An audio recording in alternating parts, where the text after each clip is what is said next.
नीलवर्ण श्रृगाल श्रृगालर गाँकु आगमन बहु पूर्वरु एक घंच जंगल रे गोटिए बिलुआ श्रृगाल रहुथिला। दिने से खाद्य खोजी खोजी पाखरे थिबा एक गाँ रे पहुंचिला। सेठारे किछि बुला कुकुर ताकू देखि गोड़ाइले। बिलुआटी भयरे जणे धोबा घरे पशिगला। सेठारे नील रंग डाई भर्ती होइथिबा एक बड़ पात्र बा ड्रम थिला। बिलुआटी अजाणतरे सेही ड्रम भितरे पड़ीगला। किछि समय परे से ड्रम भितरु बाहरिला बेलकु तार सारा शरीर नील रंग होई जाइथिला। से सेही अवस्थारे जंगलकु फेरीगला। जंगलर अन्य पशु माने ताकू देखि भयभीत हेले, कारण सेमाने जीवन रे केबे भी एमिति एक नील रंगर जंतु देखि नथिले।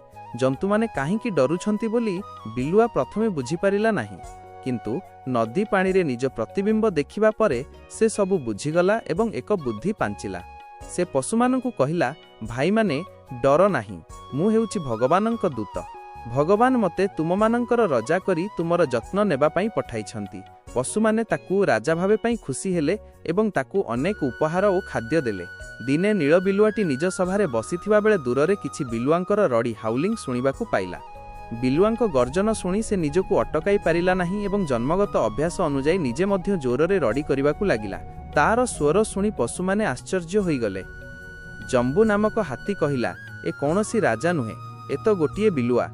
मिंकू मांकड़ कहिला जे से समस्तंकु ठकुथिला। सिंह शेरू एवं कुकुरुआ बाघ पिंटू रागिगले एवं समस्ते मिसी सेही ठक बिलुआकू आक्रमण करी मारिदेले। नीति शिक्षा, मिछ बेसी दिन तिष्ठि रहे नाही। A lie does not live for long.